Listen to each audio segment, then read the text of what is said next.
After doing a bit of research, 20 grand to a boat builder to fit the boat out. What if something goes wrong?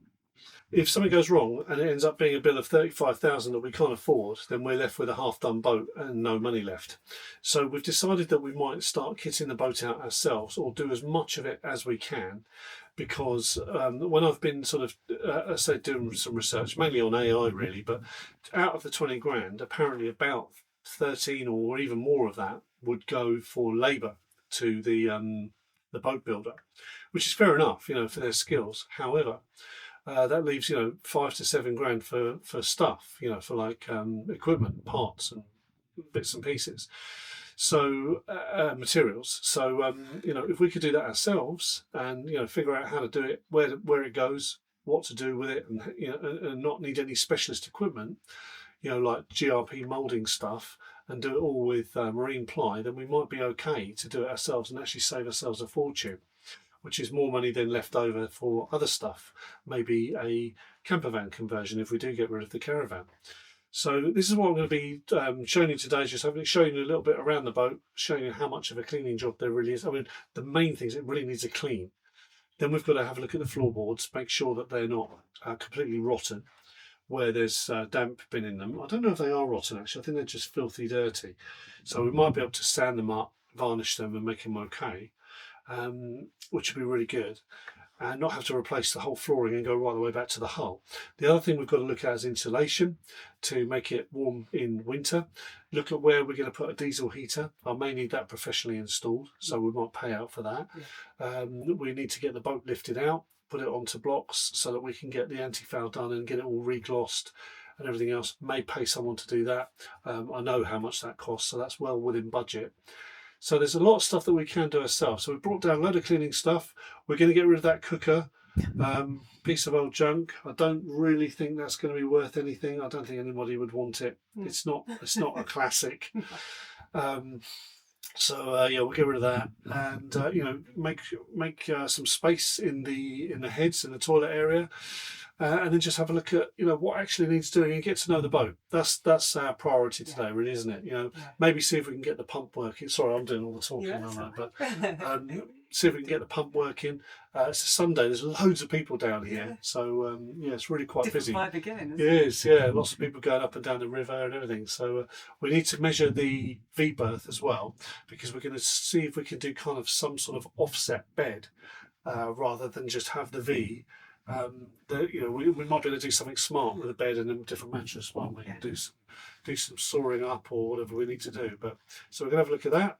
We're going to clear out loads more junk. There's still a lot of junk on here, and clean up some bits. There's some spillages and stuff that we just need to clean up. Some old gas pipes that are really quite ropey that need to go in the bin. So it's quite a lot to do. The cleaning front certainly. But we'll just take it one step at a time, really. Can't do it all in one go. And then figure out actually what needs doing and see if we could even make this livable, or campable. If we can camp on it, then between that and the caravan, it'll be all right, really. It doesn't have to be, a high-spec home. It doesn't. It just needs to not smell of oil and diesel, which I think is the culprit, is the oil tray underneath the engine, which is absolutely full of oil. I don't think there's any leaks. I just think that was left there by the kind owner from before. So once we clear all that out, hopefully that'll get rid of a lot of the diesel smell. And there's apparently something called bilge socks, which are absorbent. They repel water, but they soak up oil, and you put them down in the bilge and it soaks all the oil out. So we might be able to use some of those as well. We'll get those on order. We'll do a walk around as we go. Just to interrupt myself, I was talking about my boat monitoring system called the Hello Sailor, which is this little unit here. And it's got, I think I may have shown you before, but basically what that does is it triggers, underneath that board there is a float switch, and it will trigger that. So if the bilge fills up when it rains, then the float switch is, if that's triggered, the Hello Sailor will text me. I will still have to come down here and deal with it, but it usually doesn't fill up very much because it does get so hot on here, it just evaporates. I've got an auto bilge pump, under these floorboards where I'm standing, and that just goes on, and then the Hello Solar will text me and let me know if that goes on, so I know it's doing its job. And it does that every time it rains because of this tarp that the previous owner, to his best efforts, was just rubbish. The tarp's got holes in it. The rain comes in over the gunnels. It comes in through a gap as well, and it goes down into the bilge underneath the engine. So that's why the bilge pump, when it rains, the bilge pump kicks in, kicks all the water out, and then the Hello Solar just resets itself. So I just thought I'd explain that. But that's all helping to manage all the batteries and all the other stuff that I've got going down here, which I haven't boxed in yet. There's a lot of wiring and everything else, but until we've actually cleaned up the boat and boxed things in, that'll have to do. Okay, I've just completely messed up. I've just recorded about 10 minutes worth of video, and I wasn't actually recording. My mistake. I should have checked. What was I going to say? So we just spent about 4 hours cleaning the boat and making it really quite nice. And well, it's I say nice. It smells more of washing up liquid now and method spray, kitchen spray, than it does oil.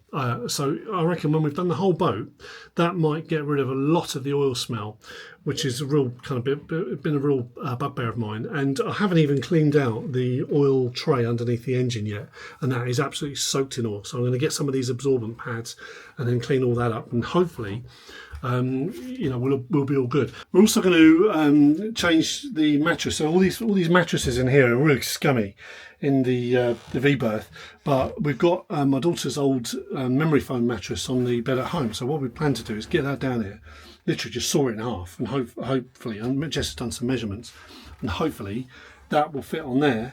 Everything else, all the cabinetry, all the furniture and the woodwork is all okay. It just needs literally properly insulating. So I'll show you in here. We've got, I don't know if you can see that properly. So between these bits here, that's the hull, the fiberglass. So we've just got to put some special insulator all the way around there, and then put some boards over the top of there, which will be absolutely fine. So that means we'll be able to keep warm in winter. It's bloody warm now, I'll tell you. It's been absolutely sweltering. Oh, I forgot to do this damn wall. Oh. Okay, I'm not doing it now. I banged my head a couple of times on here, and then we got all this this stuff hanging down, and all this sort of stuff, which has made my hair ginger, which is not very nice at all. No, it's all right. I've got the footage of that, I think, before you turn the camera off. She turned the camera off, so I spent half an hour filming and thinking I was on film. Anyway, so just thought, see what I mean? Just bashed me head again. I will get used to it. I've looked at the floorboards. We're not rotting anywhere. We're not rotting under the stringers. The stringers are kind of where you've got runners underneath in fiberglass with wood underneath them. I think that's how it works anyway. But they're not rotten. They're all sound. So the hull's sound. We've got leaks coming in through the window in the rain. So I need to get the windows out, the portholes out, reseal them, get them back in. Once we've done all of that, we can start to insulate the boat once we've cleaned it. Now, when I was looking, on ChatGPT and Gemini, they were saying, it's going to take you months of work, right? Fine. We're retired now, right? However, and it might take months to sell the house, so we've got plenty of time on our hands. So what we're looking to do, hopefully, all being well, is sorry if you're tilted, by the way. The tide's going out, so we're starting to tilt. You can see that platform is starting to tilt quite a lot now. So we're gonna have to call it a day. So what we can probably do is do a lot of this ourselves. We can clean up the boat, make it so that let me just adjust this filter. So we can make it so it's clean, and then we can have a look at the structural part of it. There's not a great deal of structural. There are a few changes that we want to make. Jess she's got the tape measure out. She's measuring all bits that she wants me to saw off, and all this sort of drastic work. But it won't take too much, I don't think. I think it's stuff that we can do. We've got a local woodyard that has all the marine ply that we need. Lots of different thicknesses, and I can look it up. We can look at it on YouTube. I can look it up on AI and everything else. And if we need to get professionals in, we will do. But the key thing here is Jess was really worried about having a base, and I couldn't care less. I'd be like nomadic. I live in the woods. So it's a bloke thing, I guess. But or maybe some women are up for that. But anyway, Jess really wanted to have somewhere that she feels is kind of a base home, because we're not going to be motoring around on the boat. We're not going to go touring France on it or taking it down the Med or the Atlantic or something silly like that. It's going to stay on the mooring, pretty much, as long as we're allowed to. So what we thought was, look, the house might take a few months, and you know what we've done in just literally 4 hours. If we spent literally a couple of weeks down here, 4 hours a day, 14, 15 days doing that, we would transform this boat. I know we would. So so the key thing there is that what we can do is, while we're waiting for the house to sell, because when it does sell, if it does by the auction method, it's going to sell really, really quickly, and we're going to have to get out within 2 months, which is fine, but in the meantime, then what we can do is get this boat at least that we could camp on it. So we could even, we could get our heads down if we wanted to. We could make a meal, because we're going to get a different cooker in, connect it up to gas in some different way. I'm not sure how yet. Maybe cartridges. A lot of boats have just those little cartridge cookers with a hob on, and maybe a grill. Don't need an oven. Have a fridge maybe on board that's run by solar, like the one we've been experimenting with at home, and the sink, get that working, get the pump working, so that then we have a base. And then, if we do sell the house and we go, okay, well, crikey, we've got to get in the caravan, or maybe we're not ready to go touring yet, we've got somewhere we can actually stay on, and it's all okay. So that's I think the key for me now, and it's nice because we've really got to learn, we've really got to get to know the boat. And I was almost at a point where we wanted to crane the boat out and just get it sawn up and chucked, and then we'd just get a motorhome and live like that, because I was getting a bit despondent with all the prices of campsites. Absolutely extortionate, and that may change our plans. So we might end up getting, rather than putting all the money in the boat, we might put some money into a small motorhome or a small camper van or like a transit, and then convert it ourselves. I'm not shy of doing that kind of work. It's just knowing what's appropriate and what's not. More concerned about a van really than a boat, because a boat doesn't have to have MOT. It doesn't have to have a boat safety certificate where we are. Excuse me. Whereas a van has to have an MOT. But I think as long as it's roadworthy and everything inside, all the electrics and stuff, as long as they all work, then I think that's fine. But those are the things I may have to check. You guys might know better. I know there's a few of you who have done kitted out vans and stuff, or do van life, certainly more than I've ever done. So let me know what you think. But I think we're gonna keep the boat. Yeah, we are gonna. We're getting there. We're gonna clean the bilge out. I've got to get some oil absorbent pads. Get all that, because it smells like washing up liquid now, rather than oil, which is really good. Don't mind that at all. And I haven't even cleaned the tray out underneath the engine, which is full of oil, just from where there was just loads of oil from there before. I don't think there's any oil leaks or anything like that, because the engine works fine.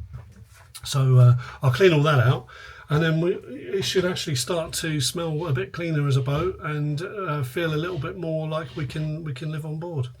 So I think I'll leave it there for now. The tide's going down, as I say, so we've got to get a move on. Otherwise, we are going to be literally falling over the other side. So in the meantime, appreciate you watching. I'll see you soon.